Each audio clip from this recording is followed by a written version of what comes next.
कोई आपसे सवाल करे कि एक पलंग पर कितने लोग सो सकते हैं तो आप कहेंगे 2 या 3। मगर कोई आदमी ये कहे कि एक पलंग पर 60 लोग सो सकते हैं तो आपको बिल्कुल यकीन नहीं आएगा। है ना ये अचरज की बात।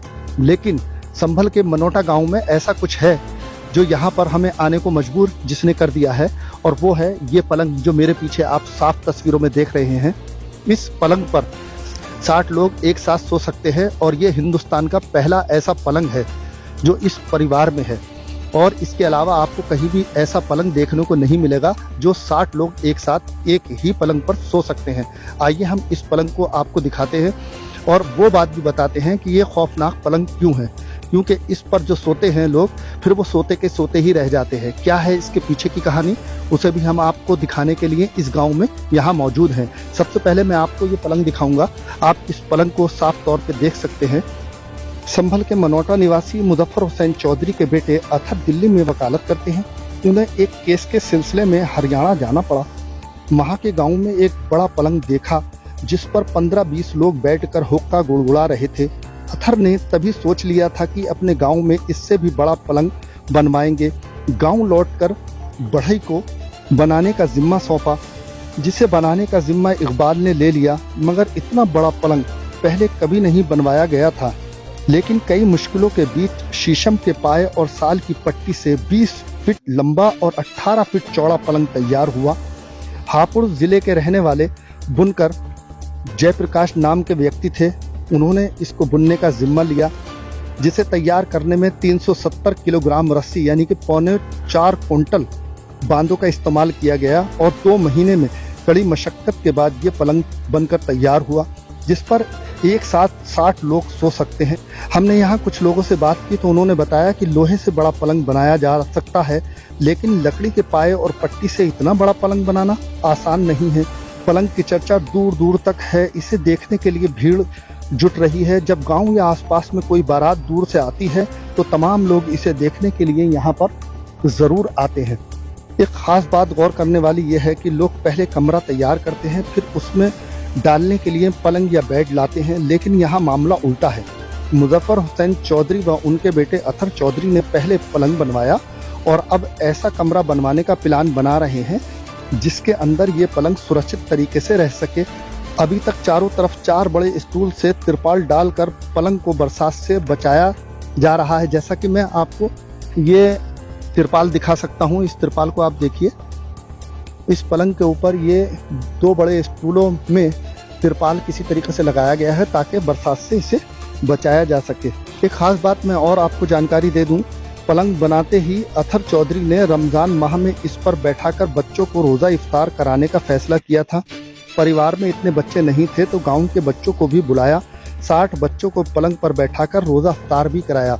जिस पलंग पर मैं बैठा हुआ हूँ वो हिंदुस्तान का पहला ऐसा पलंग है जो अभी तक पूरे हिंदुस्तान में कहीं नहीं है। इसको बनाने का आइडिया कैसे आया, कैसे ये सोचा कि इसके बड़े पलंग को यहाँ पर बुनवाया जाए, क्या तमाम दिक्कतें किस तरह से आईं, क्या सोच के ये पलंग बनाया गया। मेरे साथ मुजफ्फर हुसैन चौधरी साहब मौजूद हैं जिनकी पत्नी मनोटा ग्राम प्रधान भी हैं। आइए उनसे ही जानकारी करेंगे। कैसा सोचा आपने इतना बड़ा पलंग। अस्सलाम वालेकुम सबको और आपका स्वागत है। ये असल में मेरे लड़के अथर चौधरी हाई कोर्ट 30 हज़ारी में वकील थे, अब भी हैं। तो कोरोना टाइम में मैंने उन्हें यहाँ बुला लिया था। वो एक पैरवी में हरियाणा गए थे किसी केस की। तो वहाँ 15 बाई 15 का इन्होंने पलंग देखा तो वो बोले कि हम भी बनवाएंगे ऐसा और इससे बड़ा बनवाएंगे। तो उन्हें वो बात याद आई और उन्होंने ये शुरुआत की पलंग की।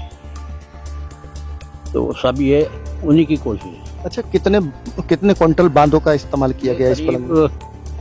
4.25 क्विंटल इसमें बांध लगे और कारीगर भी बहुत दूर का था।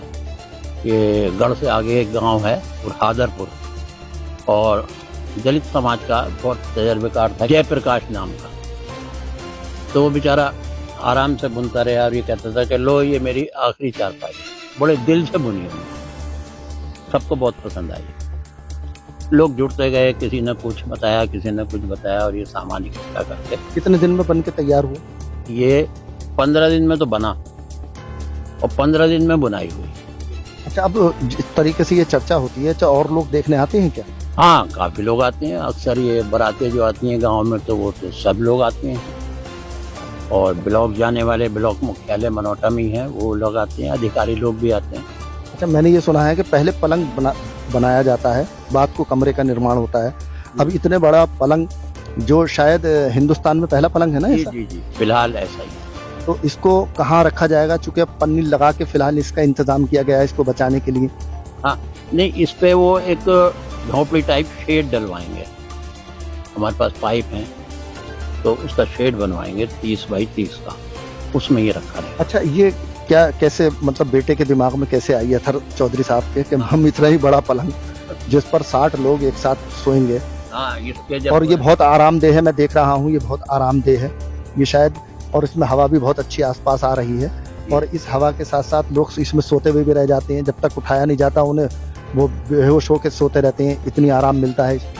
हाँ, जब ये बुनाई इसकी कंप्लीट हुई तो रमज़ान का महीना था, तो शुरुआत उन्होंने बच्चों के अफ्तार से करी।